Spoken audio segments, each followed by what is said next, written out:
My name is Mike, and click on the button. Give me a like. Anyway, if you've been following my channel, well, you saw me exchange some motorcycle repairs for this 1993 Chevrolet Corvette. Chevrolet Corvette. Anyway. The 1993 Chevrolet Corvette is a 40th year anniversary version. Comes with a unique paint job that is now turned to crap. And also has a bad heater core, which led to blown head gaskets. If you followed my previous adventures with this car, you saw me try to use one of those in the radiator block seal type liquid. Fix the head gasket in a bottle, snake oil magic potion, and it didn't work. I know people have had good success with it in other cases, but in this particular case, it didn't really work for us. We still have steam coming out the tailpipes. And because this is not a steam engine, that's not good. So, the correct way to do it, and yeah, I'm a cheapskate, but I'm going to do it the correct way this time. I'm going to pull the engine. I'm going to yank the engine out.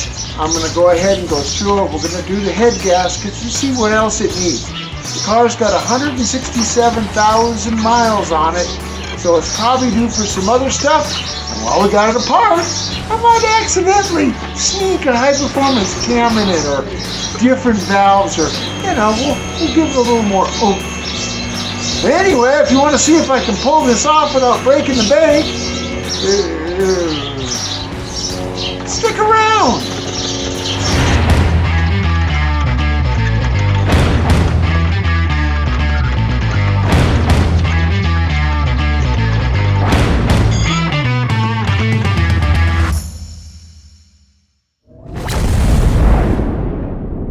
Somewhere in a dusty, dirty back alley in western Arizona, not far from historic Route 66, is an old fart trying to cram a square peg into a round hole. He'll work on anything, just as long as it's got at least 2 cool wheels.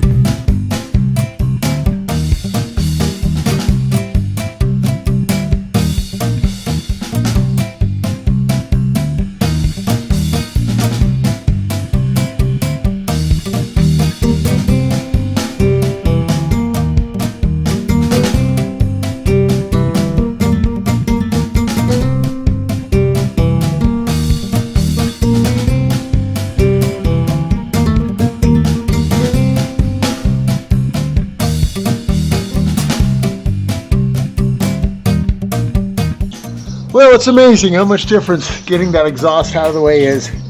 The whole bottom side of it now is exposed, and it's like any other car. Not nearly so intimidating now that I can actually see the bell housing bolts and the starter and stuff. So the bottom should be pretty smooth. Even the engine mounts aren't hard to get to here and over here. So that was fun. Alrighty, I got the inspection cover off, I got the torque converter bolts out. Something interesting on this is I've taken these inspection covers off before. Usually you can just slide it down past the starter, but this one, it's a round hole. And so you got to take the starter off before you can take the inspection cover off. And you'll notice it's full of oil. This thing's definitely got a leaking rear main. So we'll get a new one of those in it when we have it apart. I've got some wiring to disconnect from underneath here, and then all I got left, let's see, is to remove the bell housing bolts. And once the bell housing bolts are out, I'll take these nuts off of here, and then pretty much everything else is from the top at that point. We've got these nifty little heat shields kind of blocking the knock sensors, so we'll pop them off. They're just a couple nuts, hold it on each side.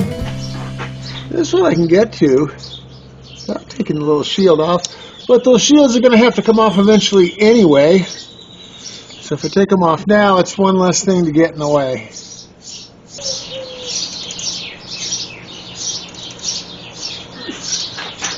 Seriously.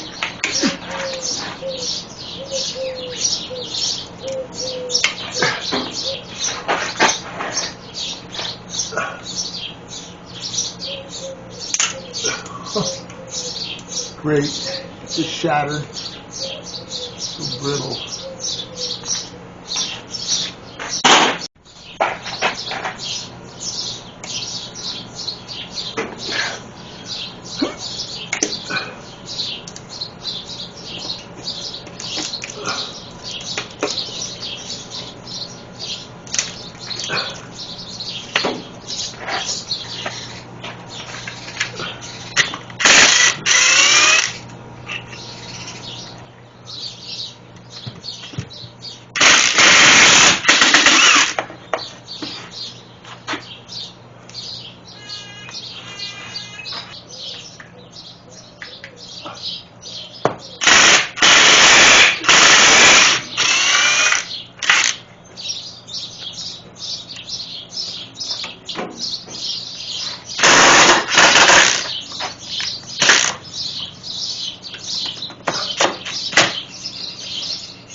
Alright, all the bell housing bolts are out.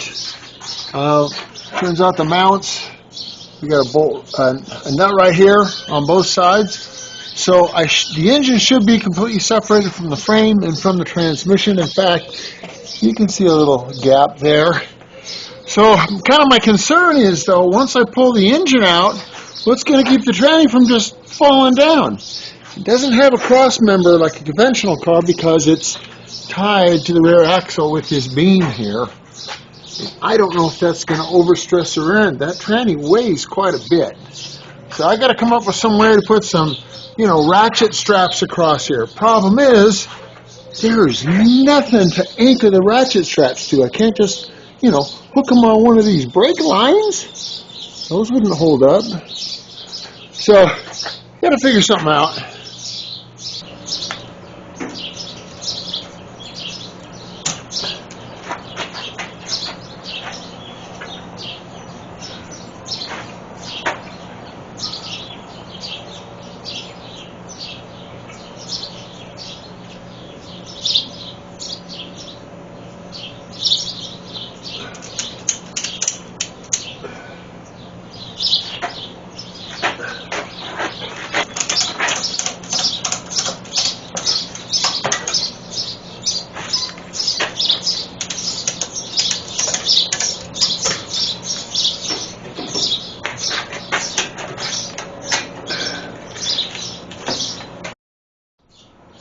Got it hooked here at the back just to keep the strap back enough to get under the pan. The anchor points on the frame were too far forward. It would have been up here around the torque converter, and then the torque converter would have fallen out, damaged the seal, and dumped transmission fluid all over the place, and the transmission still would have fallen out. So this keeps it in pretty good location. I think that'll work. There's a lot of stuff. I don't even know where to begin. I guess I'll start at the front and work my way back and do the snorkel, the belts, the hoses, take these covers off, and then I got to start unwinding all these wire harnesses. I think the wire harnesses are going to be the biggest delay.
got the bugger out. It was a pain in the neck. Part of the problem is I couldn't get the power steering pressure hose off, so I had to separate the power steering from that front bracket over there. Really wanted to take the pump out with the bracket, but with the pump still in the car, it was kind of in the way. I couldn't scooch the motor forward very much. That, and the other thing is, on the back side here, I tried to get this pipe loose, this air injection tube, so that the wire harness could just be laid out of the way, but I couldn't, so I had to feed the wire harness through this opening here. It was, a lot of things weren't good. Good news is I only broke one connector going to the oil temperature sensor, which wasn't working anyway. I don't think I broke anything else. Oh yeah, I broke a couple of small plastic vacuum lines, some little stuff.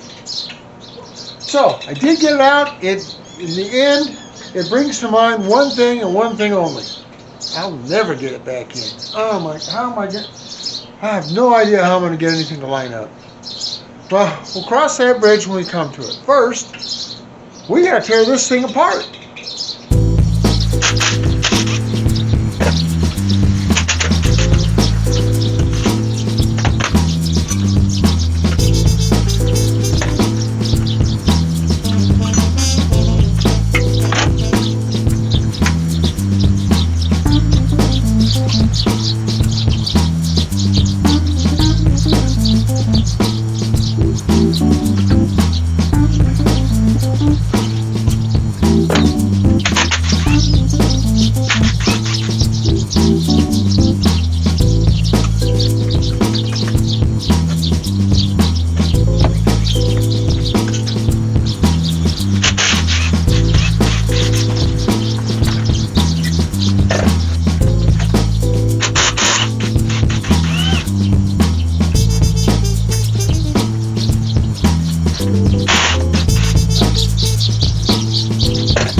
time to find out just how bad that is. The head gasket is. Come on, baby. There she comes.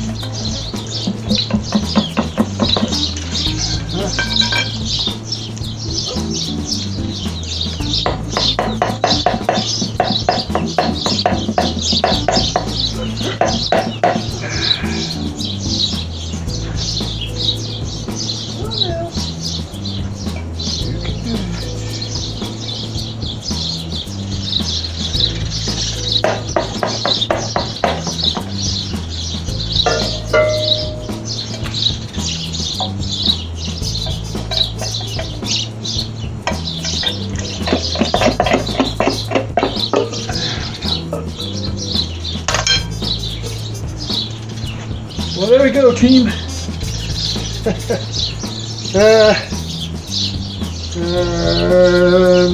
Oh yeah, back edge here. Looks like right along here. And probably somewhere on the other side. For aluminum heads, them damn things are heavy. Really surprised. There's gunk in here. This is probably that K-seal. It did harden. It tried to do the job. Yeah, you can see this is the cylinder that was wettest, and that's where that passage was. And actually, you can see some damage to the head gasket. Let me pull you in here.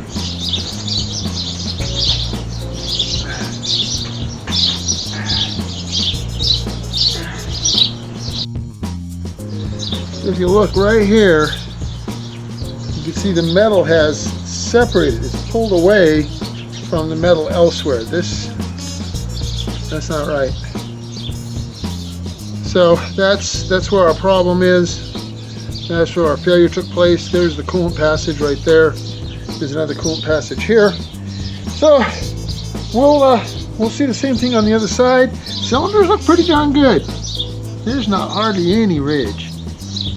Maybe I'll just stuff a cam in it and not worry about the other stuff on it. And if we look on the other side, we see the same damage in the same area. And we can see that the K-seal tried really hard. There it is, trying to block it, but it wasn't enough. So we had a steam engine. So we'll send everything out to the machine shop. I want to make sure the deck isn't warped, because that can happen. And I want to make sure the heads aren't warped, because that can happen. And we'll let the machinist tell us if he sees anything else. Well, I think that's going to do it for this video, guys, because it's going to be a while before I can get stuff to the machine shop. Before I do that, I've got to have my truck vacated. I've got a giant sign in the back still. So I got my buddy Eric to come and give me a hand hauling that sign out of the way so I can have my truck back. So we'll see you in the next video. Those of you that haven't already hit the like button, do it! Or not.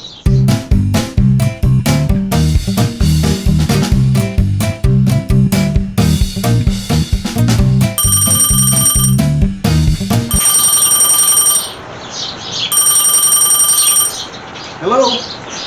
Yeah, Mr. C, how are you?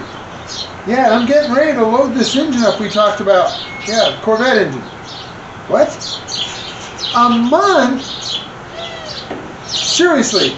Okay, well, give me a call when you're ready for it. Thanks. A month.